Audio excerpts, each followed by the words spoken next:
헌법재판소가 10년 동안 심리 끝에 파업 노동자를 업무 방해죄로 처벌하는 현행법이 헌법에 어긋나지 않는다고 거듭 판단했습니다.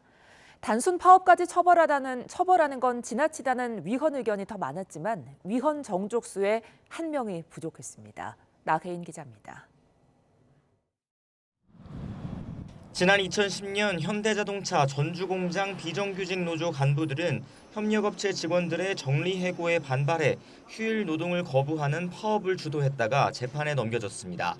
집단 위력을 동원해 회사 업무를 방해했다는 혐의였습니다.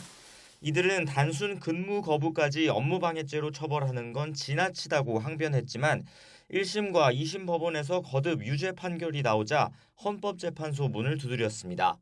업무방해죄를 규정한 형법 조항이 모호하고 헌법이 보장하는 노동자의 단체 행동권을 침해한다며 헌법 소원을 냈습니다. 10년 만에 나온 헌재의 결론은 합헌 유지였습니다.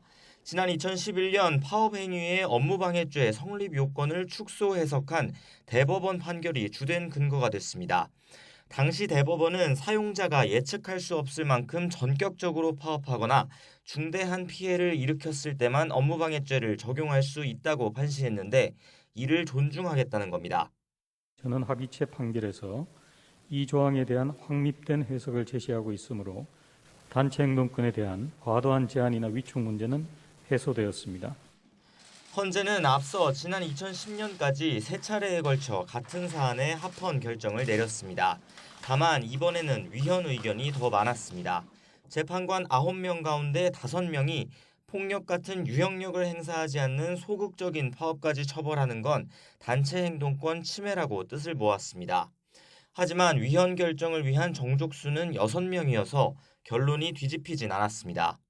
단순 파업 그 자체를 형사처벌의 대상으로 하는 것은 사실상 근로자의 노무 제공 의무를 형벌의 위하로 강제하는 것일 뿐만 아니라 이번 사건은 헌재가 출범한 뒤 결정을 내리기까지 가장 시간이 오래 걸린 사건입니다.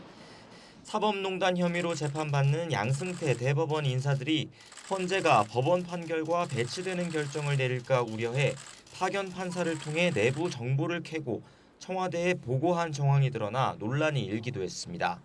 결론이 미뤄지는 사이 헌법 소원을 낸 노조 간부들은 대법원에서 유죄 판결을 확정받았습니다. YTN 나인입니다.